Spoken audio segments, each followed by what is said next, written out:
accused of cheating. Even my own parents turned against me. People always say that your family will stand by you no matter what. I used to believe that too.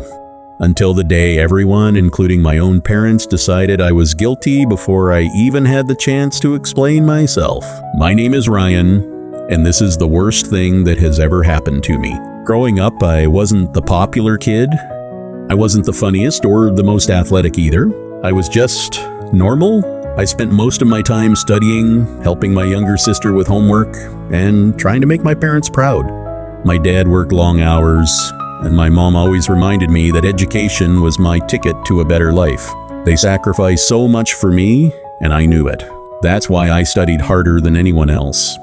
Every late night, every weekend spent with textbooks instead of friends, every birthday I skipped because I had exams, it all felt worth it. I wanted them to look at me one day and say, "We're proud of you."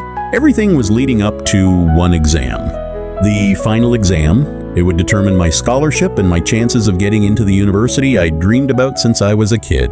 I barely slept the night before, not because I wasn't prepared, because I cared so much. The next morning, I arrived at school almost an hour early. I reviewed my notes one last time, wished my friends good luck, and walked into the classroom feeling nervous but confident. When the teacher handed out the exam papers, I took a deep breath. The questions were difficult, but I knew the answers. For the first 30 minutes, everything was going perfectly. Then everything fell apart. "Ryan," I looked up. The teacher was staring directly at me. "Stand up." The room became silent. I slowly stood, completely confused. She walked toward my desk, bent down, reached underneath it, and pulled out a folded piece of paper. She unfolded it. Every answer to the exam was written on it. Gasps filled the classroom. My stomach dropped. I've never seen that before. The teacher's face hardened. "So now you're lying too?" "I swear that isn't mine." She didn't listen. She took my exam paper out of my hands and told me to leave the classroom immediately. As I walked out, I could hear the whispers behind me. I knew he was too smart, so that's how he gets good grades. What a fraud. Every word felt like another knife. I sat outside the principal's office for nearly an hour. My hands wouldn't stop shaking. Eventually, the principal called me inside. He asked me one question. "Did you cheat?" "No."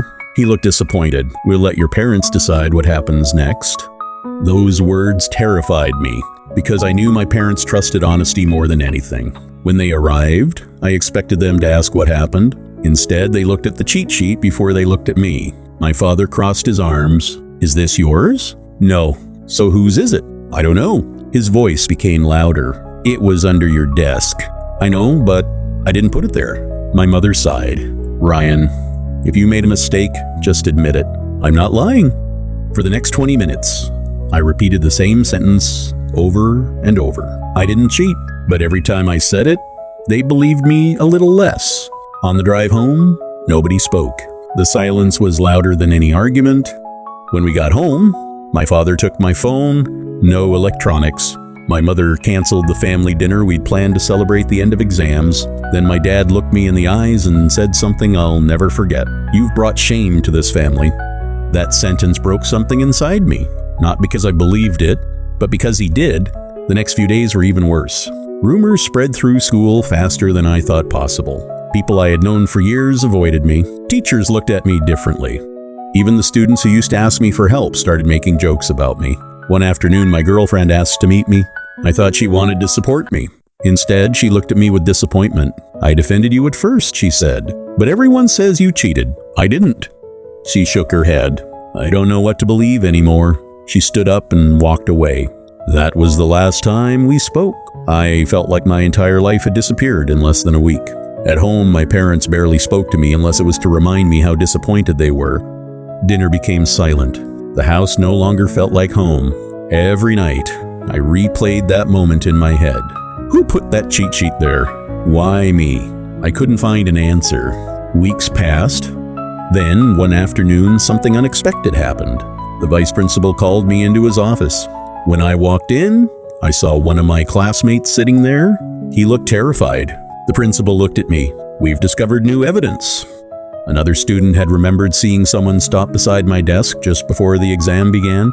Because of that, the school checked the hallway and classroom security cameras. The footage showed everything. A student named Jason waited until the teacher wasn't looking. He quietly walked past my desk. Without anyone noticing, he dropped the folded cheat sheet underneath it. Then he returned to his seat. The room went completely silent. Jason started crying. I was scared Ryan would beat me and take the scholarship. So, I framed him. For a few seconds, I couldn't breathe. I wasn't imagining things. I wasn't crazy. I had been telling the truth all along. The principal apologized. My teacher apologized. Every accusation against me was erased. The school even announced to the class that I had been completely innocent. Suddenly, people who had ignored me wanted to talk again. Friends apologized. Students acted like nothing had happened. My ex even sent me a message saying she was sorry. I never replied. That evening, my parents asked me to sit down with them. Neither of them could look me in the eyes. Finally, my father spoke. I should have trusted you. Then my mother started crying. We're so sorry. I looked at both of them. For weeks, I had imagined hearing those words. But now that they were finally here, they didn't make me feel better. I quietly asked them one question. When everyone thought I was a cheater, who was supposed to believe me? Neither of them answered. You were. The room was silent. I didn't expect the school to trust me. I didn't expect strangers to trust me, but I expected my own parents to. My father wiped away tears. I know. I failed you. I nodded. You did. It took a long time before things started to feel normal again. I forgave my parents. Not because what they did didn't hurt, but because holding on to anger was hurting me even more. Still, forgiveness isn't the same as forgetting. Some scars stay with you forever. Today, people know me as the student who was falsely accused. But I remember something different. I remember how quickly people stopped believing in me. And I remember the lesson I'll never forget. Sometimes, the hardest part isn't being accused by strangers. It's realizing that the people you love the most can doubt you too. If you ever find yourself judging someone before hearing their side of the story, remember mine. Because one lie almost destroyed my entire life. This version is around 2,000 words, which is enough for roughly 13-16 minutes of narrated YouTube content at a natural speaking pace.